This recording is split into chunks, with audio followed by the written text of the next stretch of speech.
우리 찾으셨으면 우리 두 번 우리 합독하겠습니다. 두 번. 자, 시작. 아버지께 참으로 예배하는 자들은 신령과 진정으로 예배할 때가 오나니 곧 이때라. 아버지께서는 이렇게 자기에게 예배하는 자들을 찾으시느니라. 하나님은 영이시니 예배하는 자가 신령과 진정으로 예배할지니라. 아버지께 참으로 예배하는 자들은 신령과 진정으로 예배할 때가 오나니 곧 이때라. 아버지께서는 이렇게 자기에게 예배하는 자들을 찾으시느니라. 하나님은 여기에시니 예배하는 자가 신령과 진정으로 예배할지니라. 아멘. 오늘 이 말씀 통해서 하나님이 우리에게 주시는 그 말씀을 우리 곳곳에서 속한 우리 모든 분들에게 또 하나님이 주시는 영감을 따라서 깨달을 수 있도록 마음밭을 열어주시고 들을 귀를 허락해달라고 우리 기도하겠습니다. 하나님 아버지, 우리에게 또 성령을 통해서 이 말씀을 주실 때 우리가 그 말씀을 또 사람의 말로 듣지 않고 하나님이 주신 성령의 말씀으로 들을 수 있게 도와주시옵소서. 깨닫게 하여 주시고 도와주시옵소서. 주님이 알게 하시고 깨닫게 하시는 귀한 은혜를 따라서 우리가 주님 앞에 나왔사오니 아버지 역사해 주시고 인도해 주시옵소서. 성령으로 깨닫게 하시고 아버지 우리를 붙들어 주시고 인도해 주시옵소서. 주께 감사하며 예수 이름으로 기도했습니다. 아멘.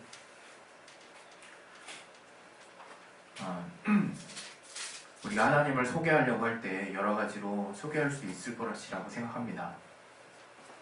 그 중에 오늘 우리 하나님이 영이시라고 하는 부분에 있어서만큼은 제 개인적으로 생각할 때 우리가 하나님의 본영으로서의 영을 얘기할 때 성령을 또 얘기하는 것과 같이 우리 하나님이 정말 하나님 되심을 또 말하는 가장 또 고유한 특성이기도 하기 때문에 우리가 또 잘 알고 또 그 하나님이 영이시라고 하는 것을 우리가 제대로 이해하고 신앙생활을 또 할 때 우리의 삶에 하나님이 주시고자 하는 그런 어떤 신령한 것들을 우리가 잘 또 받을 수 있다고 생각합니다.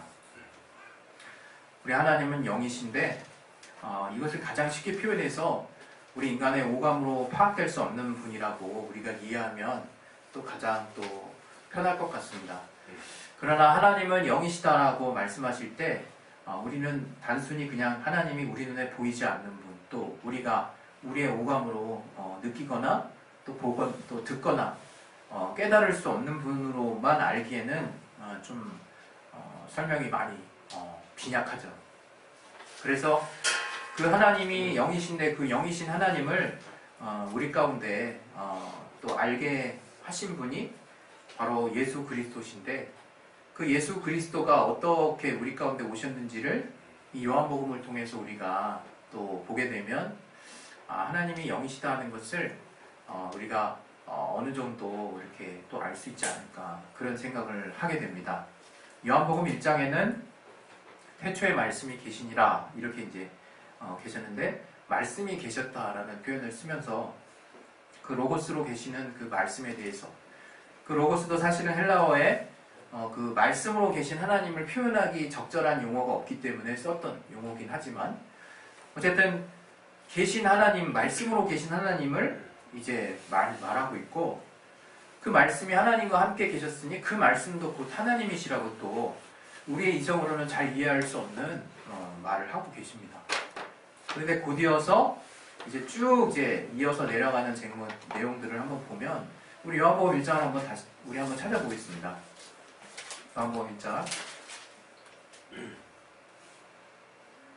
바로 그가 태초에 하나님과 함께 계셨다라는 말씀을 2절에 곧바로 하고 이 만물이 그로 말미암아 지은 바 되었으니 지은 것이 하나도 그가 없이는 된 것이 없느니라 이렇게 이제 말을 하시면서 바로 이 말씀이신 하나님과 함께 이 하나님 삼위가 하나 되신 하나님이 이 만물을 창조하신 또 창조주시구나 또 이런 걸 또 우리가 덩달아서 더불어서 또 알 수 있게 됩니다.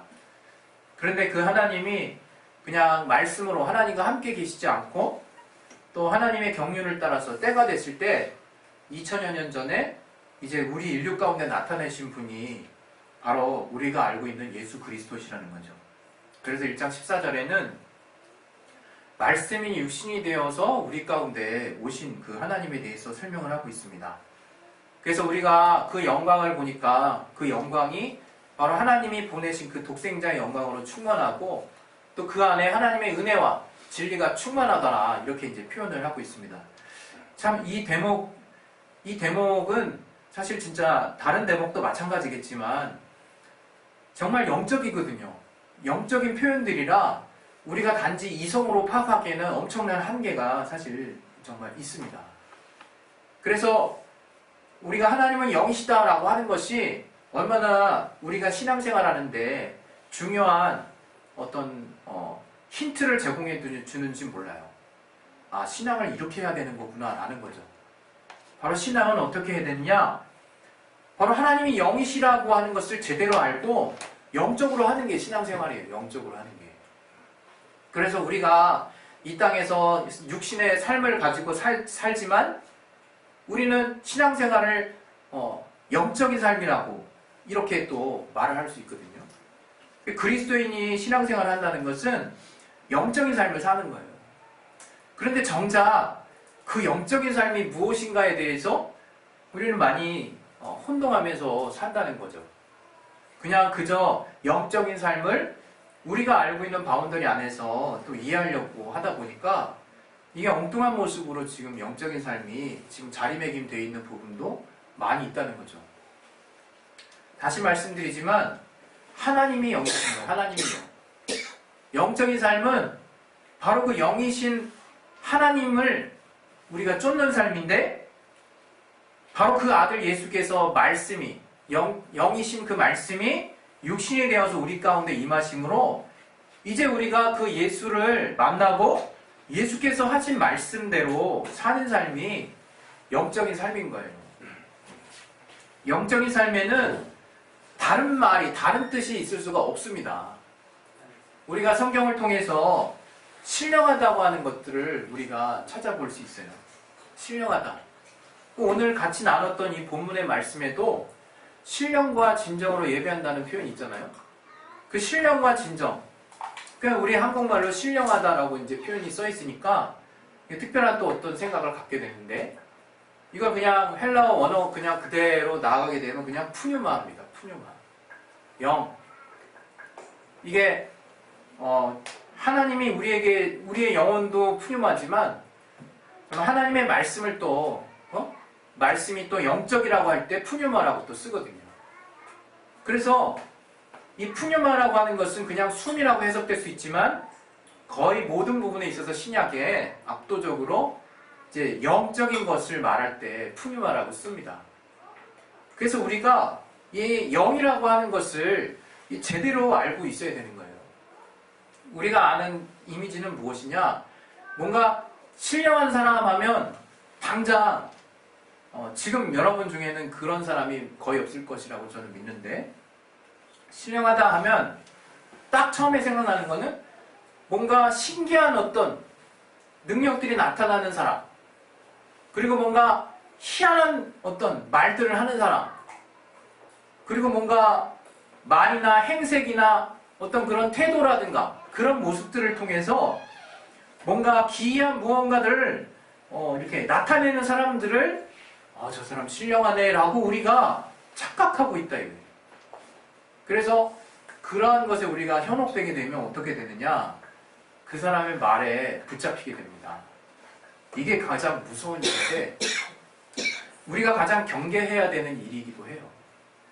우리 신약에 하나님을 믿는 자들은 하나님의 말씀만을 따르는 자들이에요. 더 구체적으로 예수님의 말씀만을 쫓아 사는 사람들이거든요. 이 예수님의 말씀을 쫓아 살다 보면 예수님의 말씀이 진리가 되기 때문에 성령의 후원을 받게 됩니다. 우리가 예수님의 말씀을 참으로 알고 믿었을 때 그 진리의 영이 되시는 성령께서 우리의 삶 가운데 그 진리를 증거하시고 더 힘있게 역사하게 하시려고 그분의 나타내시는 신기한 것들이 있어요. 우리는 그것을 또 능력이라는 범주 안에서 말하기도 하고 하나님의 역사라고도 표현할 수 있고 또 성령의 은사를 통해서도 성령의 나타남이 드러날 수 있습니다. 그러나 이러한 모든 것들의 핵심에는 무엇이 있느냐? 하나님의 말씀, 더 구체적으로는 아들 예수께서 그 아버지 하나님께 받은 아들이 아버지께 받은 그 진리, 그 아버지의 말씀을 통해서 우리는 제대로 된 신앙생활을 할 수 있는 거예요. 근데 우리가 영적하고 신령하다 하면서 우리 마음에 여전히 마음속에 두려움이 있다. 두려움. 어떤 뭔가 능력이 많이 나타난 사람들에 대한 두려움. 어떤 뭔가 전에 들어보지 못한 말을 한 사람들에 대한 막연한 경외감. 이것이 저는요, 지금 우리 시대에 만연한 정말 기독교 안에서 정말 반드시 퇴치해야 될 적폐라고 생각해요. 이게 다들 설마 그렇겠냐, 안 그렇다 하지만 다들 그런 뭔가 샤머니즘적이고 뭔가 기복적이고 그래서 자기 마음이 확 움켜짐 당한 사람의 도무지 하나님의 진리가 정말 역사할 수 없는 그런 사람들 지금 엄청 많아요. 그 사람은 정말 무언가 계속 깨우쳐주지 않으면 스스로 벗어날 수도 없습니다. 엄청 지금 힘든 상황이죠. 계속 저주에 속한 영의 지배를 받게 돼 있어요. 왜? 그렇게 돼 있어요. 우리 사울과 다윗의 이야기를 우리는 알고 있잖아요. 이 사울이 엔돌의 신접한 여인을 만났어요. 우린 그 장면을 보고 그냥 구약 내용 그대로 그냥 받아들이면 성경 전체에 대한 이해가 없이 그 내용만 딱 보면 그 신접한 여인을 통해서 사무엘이 나타났구나. 사무엘을 불러일으켰구나. 이렇게 또 오해할 수 있습니다. 그러나 귀신을 통해서 하나님께 구원받은 또 하나님께 속한 자가 불려지는 역사는 없습니다. 우리는 그것을 그냥 그 표면적에 나오는 그 언어의 표현대로 그대로 받아들일 게 아니라 성경을 성경대로 봐야 될 거 아니냐 해가지고 그냥 단순하고 아주 그냥 무식하게 있는 그대로 받아들일 내용이 아니라 그것은 귀신의 역사 가운데 말로 지금 미혹하고 있는 현장이라 이게. 그랬을 때 사울이 엔돌의 신접한 여인을 찾아가고자 하는 마음을 먹은 것부터 잘못된 거예요. 우리는 거기에 신앙의 중심이 벌써 이동했구나 하는 것들을 정확하게 꿰뚫고 있어야 되는 거거든요. 우리가 하나님의 말씀 외에 다른 것에 우리 마음의 중심이 옮겨지는 것에 대해서 여러분 신앙생활에 엄청나게 경계를 해야 돼요. 그건 단순한 이야기가 아닙니다. 이것은 정말 마귀에게 속한 자의 영의 지배를 받게 되어 있는 그런 상황인 거예요. 오늘은 특별히 조금 더 영적이라는 부분과 관련해서 제가 영적인 부분에 대해서 말씀드리려고 하는 건데, 그래서 말은 영적인 영향력이 있어요. 그걸 여러분이 항상 염두에 두셨으면 좋겠어요. 세상에 속한 말은 그 말을 한 사람의 인격과 그 사람의 가치가 전달되게 돼 있어요. 절대로 그냥 그 말만 받아들여지는 게 아니에요. 그 지식만 받아들여지는 게 아니야. 어떤 사람이 어떤 말을 했든 어떻게 해서 정리된 글을 내가 읽었던 그 사람의 인격과 그 사람의 가치와 그 사람의 사상, 그 사람이 갖고 있는 중심의 핵심적인 부분들이 들어오는 거예요. 같이 내가 그걸 수용한다고 하는 것은. 물론 그것을 우리는 세상에 살 때 좋은 글도 있고 나쁜 글도 있어요. 그래서 우리의 삶에 유용한 글이 있고 또 이거 별로다 하는 글들도 있죠. 그거는 우리가 우리의 삶에 필요를 따라 취사 선택하면 될 일이라고 생각해요. 그러나 이 부분에도 우리가 주의해야 할 경계라는 것이 있는 거라는 거죠. 주의해야 될 경계. 그게 뭐냐? 마귀에게 속한 하나님이 예수께서 40일 동안에 광야에 가셨을 때 마귀가 뭘 가지고 시험했는지 우리가 잘 기억을 하세요. 바로 하나님의 말씀을 가지고 시험을 했어요. 같은 하나님의 말씀인데 어떤 의도를 가지고 그 말씀을 활용했느냐에 따라서 그것은 사단의 말이 되는 거예요. 사단의 말. 예? 그래서 우리가 영적으로 깨어있어야 된다는 말이 나오는 거예요. 긴장하는 얘기가 아니라, 그러기 위해서는 우리가 무엇보다 정말 성경을 잘 알아야 돼요. 성경을 잘 알아러 가면 우리 곧바로 또 오해해. 뭔가 원어사전도 피고 뭔가 신학적으로 학식적으로 뭔가 제대로 가야 되는데 막 이런 쪽으로만 생각한다. 꼭 그렇게 할 필요까지는 없어요. 물론 이제 너무나 우리 앞에 그 성경을 제대로 이해할 수 있도록 다양한 어떤 이해할 수 있는 방편이 나왔기 때문에 여러분이 그렇게 한다라고 해서 그것이 잘못된 것도 아니고 저는 도리어 권면하고 싶은 부분이 있어요. 그러나 제가 말씀드리려고 하는 것은 성경을 본래 주님이 말씀하시는 의도를 따라 제대로만 이해한다 그러면요, 그걸 딱 받아들이는 순간 평안이 찾아와요. 그 주님의 말씀을 딱 읽는 순간 기쁨이 찾아와요. 그 주님의 말씀을 내가 딱 내 안에 두는 순간 담력이 생겨요. 평안이 생긴다고요. 왜? 그 주의 말씀은 그냥 사람의 폰에같이 그냥 소리로 나타낸 게 아니거든. 우리 영혼에 갖다 심겨지는 하나님의 말씀, 명령이 되는 레마기 때문에 우리가 그 말씀을 믿음으로 받기만 한다면 성령의 도우심을 따라 우리 안에서 역사하게 돼 있다 이거예요. 수반되는 역사가 있어요. 그래서 우리가 하나님의 말씀을 볼 때 이것이 무엇을 말하는가를 앞뒤를 보고 제대로 이해하려고 하는 마음이 필요하다 이거예요. 왜? 주님의 말씀을 제대로 봤는데 두려울 필요가 없는 거거든요. 주의 말씀을 제대로 봤는데 누구가 막 판단이 되는 마음이 들 필요도 없는 것이고, 주의 말씀을 제대로 봤는데 내 마음이 위축이 될 필요도 없는 것이거든요. 생명을 주시고 우리를 살리고자 하시고 우리에게 자유를 주시고자 하는 말씀을 내가 진정 받았을진데 내 마음에 생명과 평안과 기쁨이 없다는 것은 잘못 가고 있는 거예요. 사실 뭔가 오해하고 있거나 누군가 뭘 풀어줘야 되나 봐요. 그러나 우리 지금 많은 사람들이 성경을 제대로 보고 있지 않아요. 그 문자적으로 그냥 딱 꺼내가지고 그것만 딱 잘라가지고 이렇게 말하지 않았냐라고 그 말 가지고 얼마나 다른 사람들 정죄하는 데 많이 있습니까 우리가. 바울은 어떤 사람이었는지 우리가 제대로 이해해야 되잖아요. 바울이 어떤 사람이었습니까? 때로는 이방인 같은 사람이었어요. 때로는 율법이 없는 사람 같았어. 때로는 정말 하나님을 정말 지독히 믿는 사람 같지만 어떤 사람 앞에서는 야, 저 사람 믿음 어린아이 같다. 저 사람 너무 유리 같은 거 아니야? 어떤 사람한테 야, 너무 넉살 좋다. 이 사람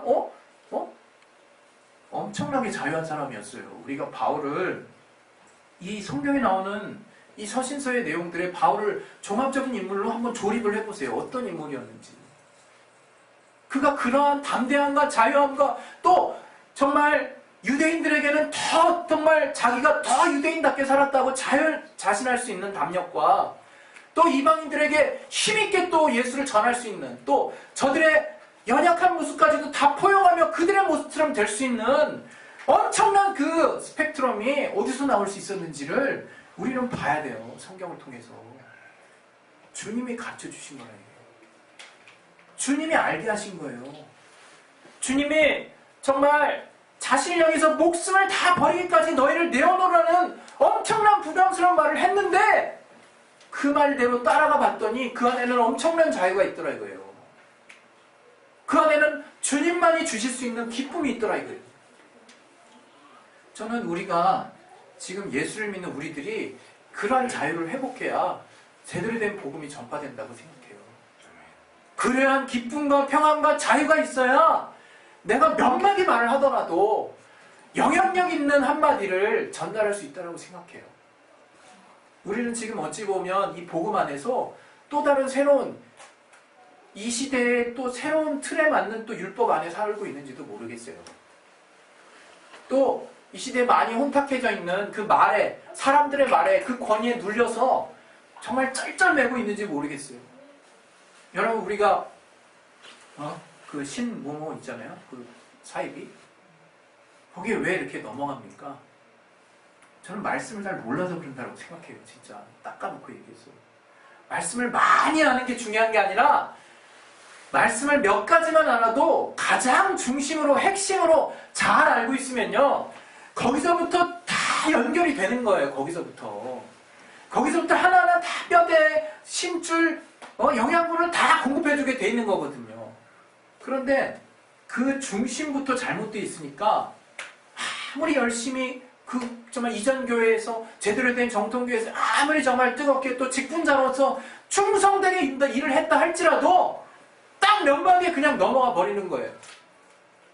그냥 저 사람을 향한 저 사람의 삶을 돌아보고자 하는 정말 끝없는 사랑의 마음이 높고 또 여러 가지가 미처 내가 정말 깨닫지 못하는 것들이 조립이 되면서 막 이해되고, 그렇게 되면요, 이 모모 씨가 성령의 자리에 들어앉아도 성경이 그게 아니라는 것을 명확히 밝히고 있어도요, 그거 정도는 괜찮지 않겠냐, 이렇게 돼버리는 거예요.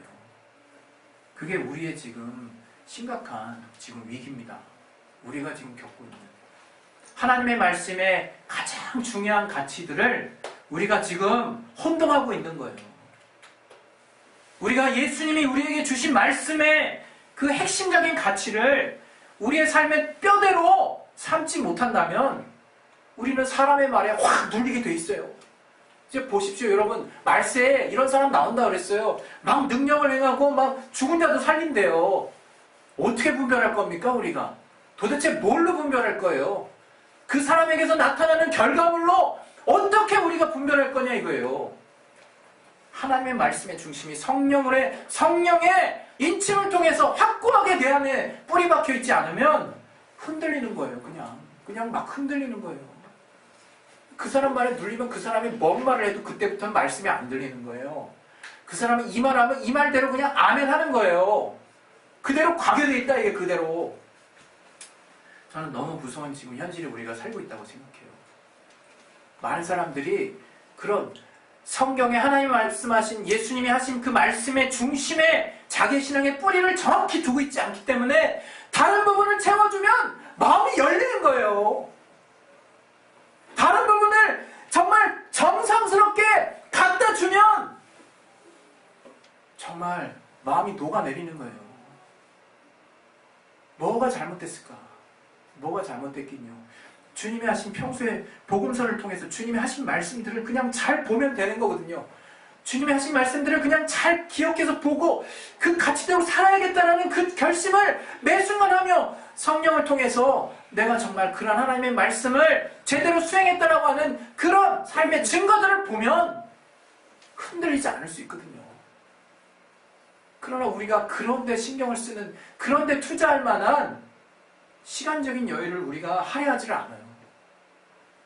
그 주님의 말씀에 정말 앞뒤를 보고 주님이 똑같은 말씀을 하더라도 도대체 어떤 의도로 이런 말씀을 하셨는지를 좀 정말 눈을 열고 좀 머리를 열어서 좀 보고 이런 말씀을 하셨구나라고 한다면 이 말씀대로 내 삶에 이루어지게 도와주시옵소서라고 기도하고, 또 그렇지 못한 환경이나 그렇지 못한 사람들이나 그렇지 못한 우리의 같은 지체 안에 일들이 있다면 과감하게 드러내고, 그러한 삶이 있어야 하나님이 우리를 통해서 진리를 드러내십니다.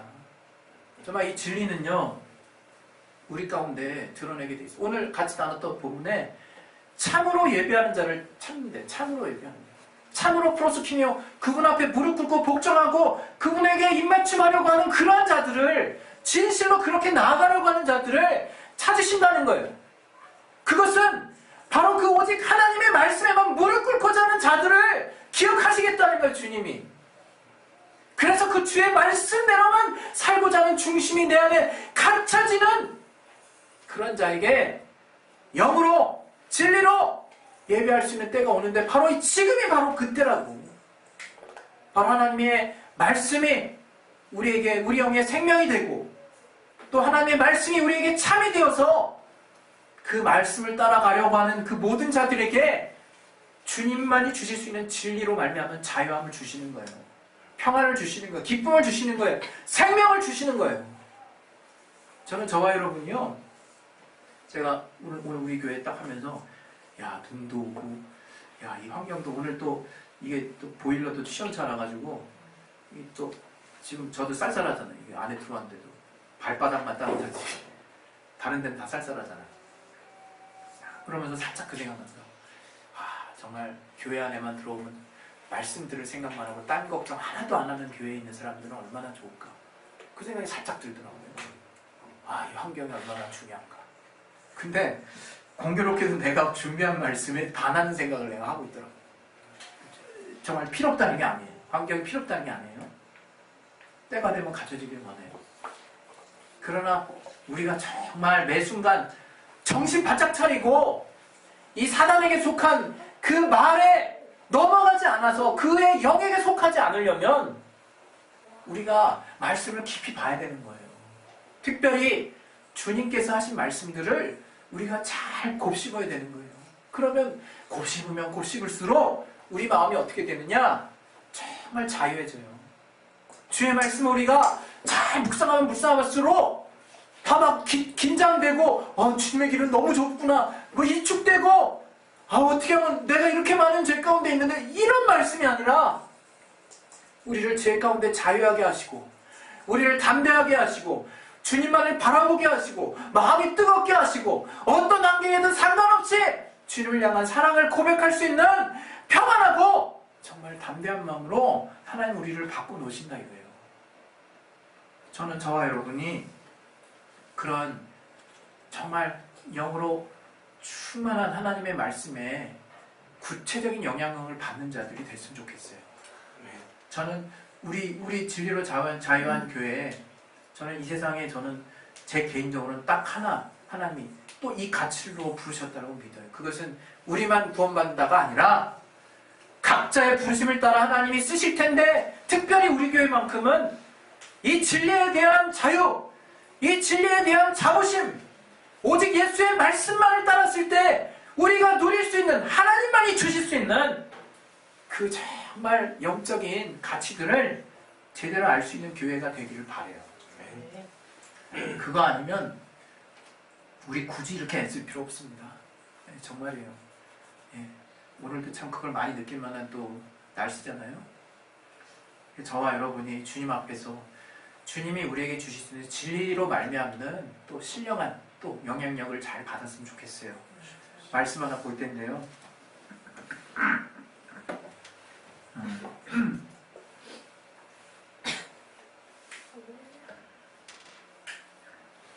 사도행전 4장 17절부터 20절까지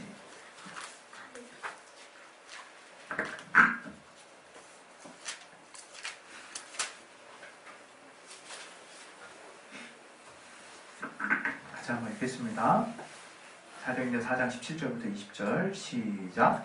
이것이 민간에 더 퍼지지 못하게 저희를 위협하여 너희는 이 이름으로 아무 사람에게도 말하지 말게 하자 하고 그들을 불러 경계하여 도무지 예수의 이름으로 말하지도 말고 가르치지도 말라 하니 베드로와 요한이 대답하여 가로되 하나님께서 너희 말 듣는 것이 하나님 말씀 듣는 것보다 옳은가 판단하라. 우리는 보고 들은 것을 말하지 아니할 수 없다.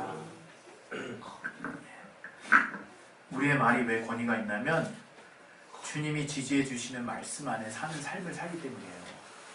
그래서 우리가 삶에 녹아든 신앙의 말들을 친구들에게, 내 주변에, 나 자신에게 할 때 그거가 엄청난 힘이 있는 거예요. 위로가 되는 거예요. 우리가 평안을 찾을 수 있는 거예요. 하나님이 후원하시기 때문에. 엘리야가 정말 그 850명의 이방 선지자들을 대할 때 내가 하나님의 말씀대로 순종하는지 주님 저들 앞에 드러나달라고 기도했던 모습처럼 정말 우리가 주님의 말씀대로 살기 때문에 주님의 말씀이 무엇을 말하는가를 우리가 제대로 알고 있기 때문에 우리는 평안을 할 수 있고 담대할 수 있고 또 우리는 늘 우리가 연약함에도 불구하고 회개하고 돌이킬 수 있는 거예요. 우리 시간에 기도하실 때 우리가 사람의 말을 듣는 자인지 하나님의 말씀을 듣는 자인지를 잘 분별하는 삶을 사십시다. 우리가 정말 하나님의 말씀을 붙들고 있는 삶을 산다면 걱정하지 마세요. 정말 걱정하지 마세요. 여러분 한 인생 우리 모든 인류를 위해서 예수님이 우리를 구원하신 분이세요. 뜨끈하게 살리십니다. 끝까지 믿으세요. 예수님이 하시는 말씀 생명이 되는 말씀입니다. 정말 우리가 진실로 주님 앞에 예배하고자 또 주님을 찾고자 주의 말씀 앞에 부복한다면 하나님 우리와 함께 하실 것입니다. 할렐루야. 아멘. 우리 시간에 기도하겠습니다. 기도하실 때 우리 안에 정말 하나님이 우리에게 주시는 그 말씀, 특별히 예수께서 우리에게 하신 그 말씀이 무엇인지를 우리가 성경을 통해서 제대로 이해할 수 있도록 성경을 좀 더 깊이 상고하는 자가 되게 도와 주시옵소서. 성령으로 충만하게 진리의 영의 후원을 받을 수 있는 삶을 살게 도와 주시옵소서. 우리 시간에 예수여 한번 하시 기도하겠습니다. 예수여! 하나님 아버지 우리 도와주시옵소서. 우리 삶 가운데 하나님 정말 역사해 주시고 도와 주시옵소서. 아버지 하나님이 우리의 삶 가운데 역사하시고 아버지 붙들어 주시는 선한 역사를 우리가 정말 보길 원합니다. 아버지 성령으로 붙들어 주시옵소서. 아버지 우리는 주님의 도우심이 필요합니다. 주여 우리 가운데 역사하시고 정말 인도해 주시옵소서. 하나님이 함께 하시고 하나님 베푸시는 선한 역사를 따라 우리가 주님 앞에 나아갈 수 있길 원하오니 아버지 우리를 도와주시고 인도해 주시옵소서.